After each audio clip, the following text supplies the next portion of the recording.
Les marchés actuels classiques deviennent de plus en plus difficiles à conquérir, à maintenir.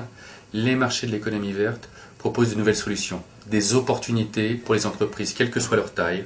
Ça s'adresse aussi bien aux grandes entreprises qu'aux PME, qu'aux TPE, de répondre à ces besoins. Besoins liés à l'énergie renouvelable, besoins liés à la chimie verte, au bio. Il y a beaucoup de demandes sur ces aspects-là, d'avoir cette démarche de proposer des produits et des services s'inscrivant dans cet esprit. Les enjeux sont forts en communication par rapport à une démarche de responsabilité sociétale et une démarche verte. Il s'agit pour les entreprises maintenant de vraiment s'inscrire dans une démarche construite, appuyée, vérifiable, crédible.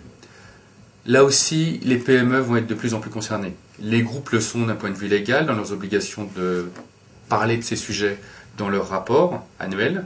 De plus en plus, ces démarches vont traiter une demande qui vont être faites aux PME, aux TPE. Ces enjeux de visibilité vont être importants aussi bien auprès des réglementations légales que des actionnaires qui veulent voir dans quelle mesure les entreprises s'inscrivent dans ces démarches, dans cette sensibilité, auprès des consommateurs qui veulent de plus en plus, consommateurs particuliers ou d'entreprises, et aussi une démarche, moi j'en suis persuadé, par rapport aux collaborateurs actuels ou futurs, les jeunes générations qui vont bientôt s'inscrire dans une démarche auprès des TPE et PME, veulent s'inscrire dans une entreprise aussi qui a du sens et qui s'inscrit dans une certaine vision, notamment dans un esprit de responsabilité sociétale.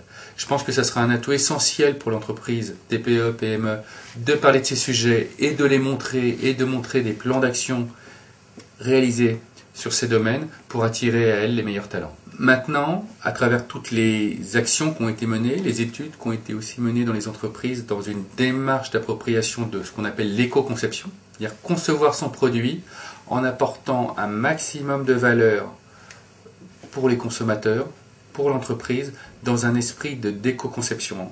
Un produit qui se fabrique, un service qui se conçoit avec une démarche de responsabilité sociétale, de responsabilité envers l'environnement et la société.